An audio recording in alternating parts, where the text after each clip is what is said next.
Avatar is written and directed by James Cameron and stars Sam Worthington, Sigourney Weaver, Zoe Saldana, and Stephen Lang. Paraplegic Marine dispatched to the moon Pandora on a unique mission becomes torn between following his orders and protecting the world he feels is his home.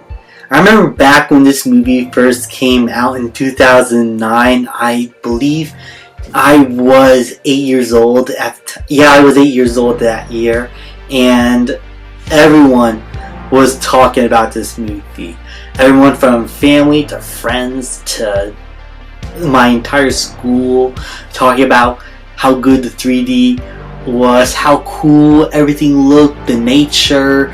I remember when it came to home video, every TV screen had in Best Buy and Target that are selling TVs at the time were like showing off this movie to show how crisp their TVs are, and it honestly worked because this movie looks beautiful. This movie took the world by storm. It became the biggest movie of all time and still is to this day. Avengers Endgame beat it for a little bit until the second movie came out and James Cameron wanted to re-release it again. So yeah, it became the biggest movie again. Now, how has this film held up? Because everyone since the movie came out have been saying biggest movie of all time, but can you remember a single character's name? Does it have any cultural relevancy? I say when the sequels still make over $1 billion, I will say yes, but some people like to say no one cares about Avatar. Now, there's not a whole lot to say about its lore, to say about the world building or the characters, because we have seen these kind of stories before. And so, to go into my negatives, first off, I will say that the story does feel too simple and too basic and predictable. Now, it's not an overall bad thing. In fact, I do like the fact that the movie is able to tell a simple story and have you feel engrossed in its world and with its characters for the most part. But at times, due to the pacing and the length of the film, the story just feels way too simple for its own good. In fact, I will say that even though I have seen all the extended versions of this movie, there are some scenes here that I feel like you could have trimmed down or just get to the point a little faster, and the movie could have been a lot more digestible in terms of its length and pacing, but you could still follow the story along perfectly.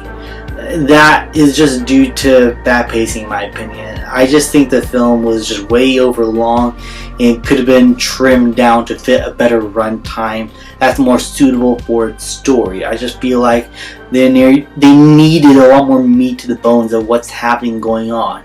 And that's also due to the fact that the characters here, while I do enjoy, for the most part, I think are, again, way too simple, especially with the villains. They are not the most interesting villains at this point in the story, and their motivations to why they want to take over Pandora and mine of its minerals and resources just felt genuinely predictable, and it did not really land with me. I just did not really care about what the villains and what they want.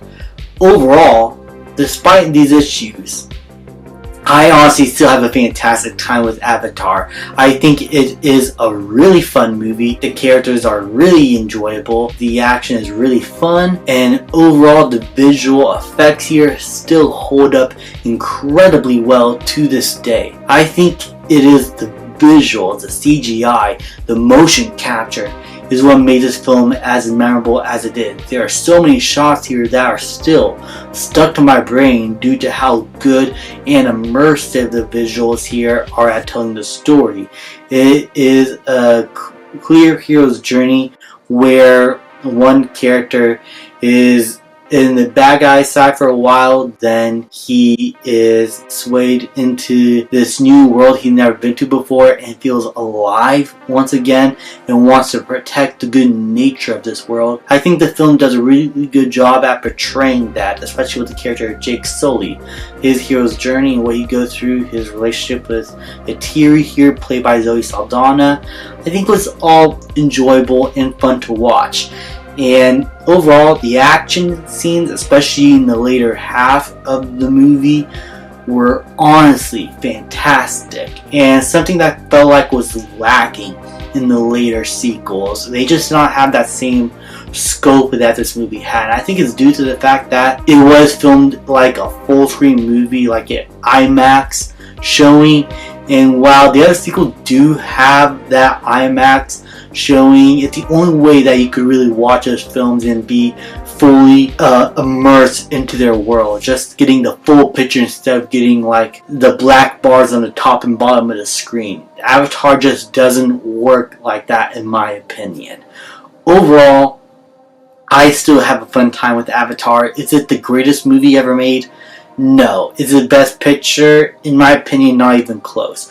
I still have a really enjoyable time with it, and while it is too simple and the pacing can drag a bit at times, I still like the characters. James Cameron does a really fantastic job with the direction, how he engrossed in this entire world, his visual splendor, and how he portrays Pandora at this lush tropical planet where the mountains are flying in the sky and the waterfalls are coming down from those mountains to the animals and their wildlife. The overall biology of Pandora is so immersive and so intriguing to watch, and it is all helped by James Horner's impeccable score. And while the new composer I feel like is doing a good job, he did not come close to the amount of emotion that James Horner was able to put in his first Avatar score.